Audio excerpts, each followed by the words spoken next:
Imagine this. You pull up to a fancy restaurant. Valet guy takes one look at your car, and suddenly he's nervous. Not because it's fragile, but because it looks like it could climb over the restaurant instead of parking outside it. That is the 2026 Mercedes-AMG G63. And let's be real for a second. This car has been around forever. Same boxy shape, same loud personality, but somehow people still can't stop staring. So the real question is, has anything actually changed in 2026?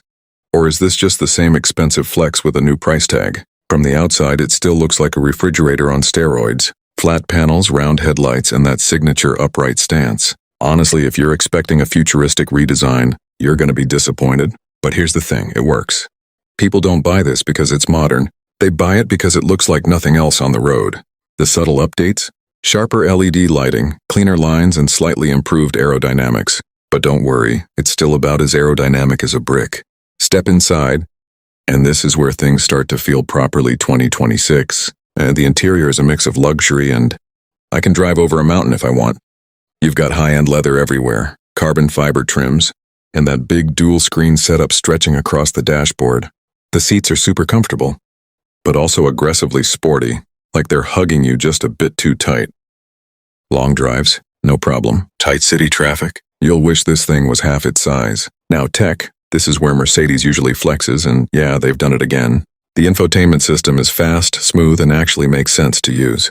Wireless everything, crisp displays, and a sound system that feels like a private concert. But let me ask you, how many of you actually use half the features in your car? Exactly, it's impressive but slightly overkill for daily use. AI is getting more noticeable this time. The car learns your habits, seat position, climate preferences, even how you drive. It's like the car knows you better than your friends do. Sounds cool, right? But also a little creepy if you think about it too much. Still, in practical terms, it makes everyday driving smoother without you constantly adjusting things. Performance-wise, this is still a beast. The AMG V8 engine is loud, aggressive, and unapologetic. It's not trying to be efficient, it's trying to make a statement. You hit the throttle and this giant box moves like it has something to prove. But here's the honest truth. It's fast, but it doesn't feel like a sports car. It's quick in a straight line, but physics is still physics. You're driving a heavy SUV, not a coupe. Driving feel? Surprisingly controlled, but don't expect miracles.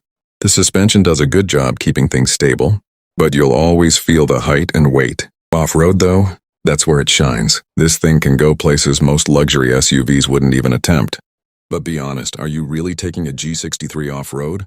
Or just parking it outside a cafe? Safety is solid as expected. Advanced driver assistance system, strong build quality, and all the modern features you'd want. It feels secure, and that's important in something this big. But again, no car is saving you from bad driving decisions. Now practicality, this is where things get interesting. It's spacious, yes. Comfortable, yes. But practical? Depends on your life. Fuel economy is, let's just say you shouldn't be checking it. Parking can be a headache. And city driving requires patience. This isn't a daily convenience car, it's a lifestyle choice. Market positioning is very clear. This isn't competing with normal SUVs. It's sitting in that luxury performance off-road niche, where buyers care more about presence than practicality. Compared to something like a Range Rover, the G63 feels more raw and aggressive, while others feel more refined. So what do you prefer? Luxury comfort or bold character? Final verdict? The 2026 G63 is still exactly what it has always been. A loud, bold, slightly ridiculous SUV that people absolutely love. Expected price? Around $190,000 to $210,000 depending on options. Launch? Most likely late 2025 or early 2026. So here's the real question. Would you actually buy this? Or is it just something you admire from a distance? If you enjoyed this honest take, drop your thoughts in the comments. Would you pick this over a Range Rover or something sportier? And yeah, don't forget to subscribe to MoboCar Reviews because we keep it real, no fake hype. Just cars the way they actually are.